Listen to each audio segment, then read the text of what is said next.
So we're going to check the brakes and the brake fluid on a 2013 Ford Escape. There's a picture of the VIN tag for your task sheet. And she has 157,403 miles on her. Tools we're going to use today for check these brakes is just a standard go no-go gauge that has different dimensions on it so we can know the thickness of the brake pads.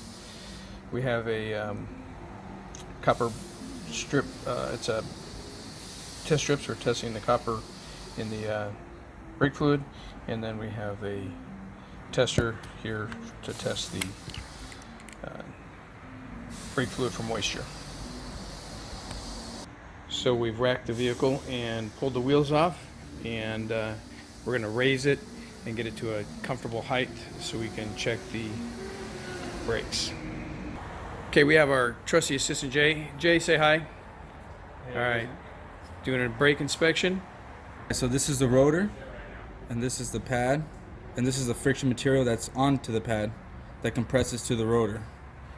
Okay, so now we have a series of go-no gauges that he has here, and we're going to, when we say go, no-go, if they'll fit in there, then they're a go. If they won't, they're a no-go. So we know that's a no-go, it won't fit.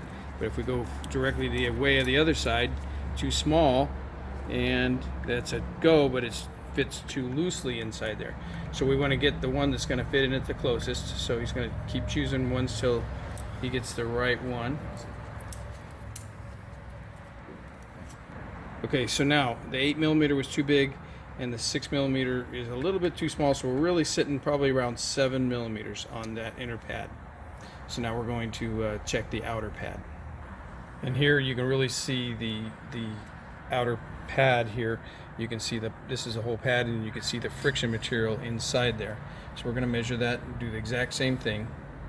I get it in focus. Sorry, that's not focusing very well. There you go. Okay, so the same thing. That's our 6mm is a little loose on there, and then our 8's going to be too tight, so we can estimate that that's about a 7mm. Okay, so now we're going to check these back brakes, and sometimes these can be a little bit of a challenge because they're just so the configurations get a little tight. But see if he can get in here and we can measure this with there's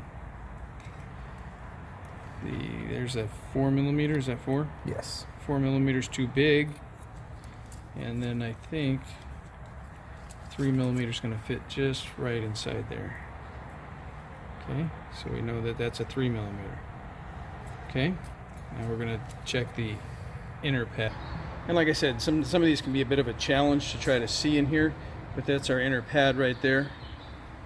And he's going to try to, without blocking the camera, get in there, and the 4mm still too big, and then we're going to come in there with a 3mm. Fits right in there. Okay, so we know that pad's 3mm as well. Okay, so now he's going to do the right rear wheel. I'm not going to try to get in there, just kind of show you kind of a perspective of where he's coming out on this thing, and then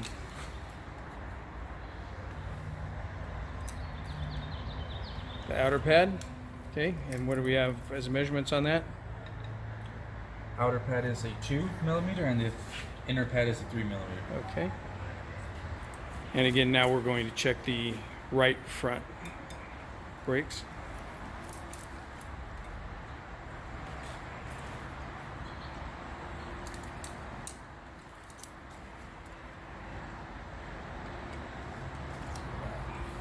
So the front we are at 7mm, both sides, Okay. in and out. Okay, so front brakes are inner and outer both 7mm. The left rear was 3mm, and the right rear had a 2 and a 3, so they're measured at 2mm. Okay, so now we're going to test the brake fluid to find out its condition, both with metals in it and with moisture. So our trusty assistant Jay is going to bring out a test strip here. We're going to dip it, and the instructions say for us to wait 60 to 120 seconds. Okay, so while that's waiting, we're going to go ahead and check for moisture in the brake fluid. We have our trusty pin here, and he puts that in there in the fluid. Then he pushes a button on the top, and that's going to tell us that we have less than 2% moisture in the brake fluid. Okay, it's been a couple minutes now, and we can see our test strip has turned colors, so we're going to compare that color to someplace on this sheet here, which is going to be somewhere probably between 30 and 100. So what does that mean to us? We're going to roll that and we'll say, okay, 0 to 100 is just continue to test at regular intervals. If it was between 100 and 200 parts per million, we would test at every oil change, and then if it was 200 to 300, we would service the brake fluid. Okay, now we're going to put the brakes back, or the wheels back on the car, all the way around, and then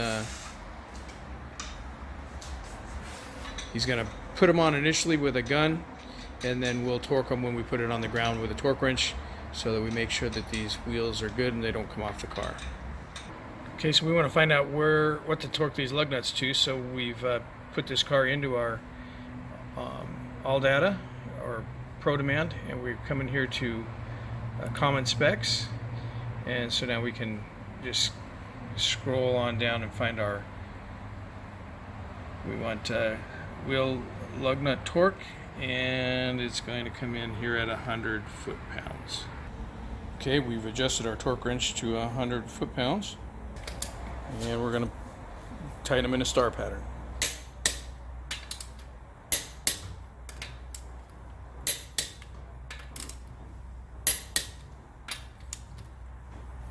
Very good, and we're going to do that with all 4 wheels. And there we have a brake inspection on a 2013 Ford Escape.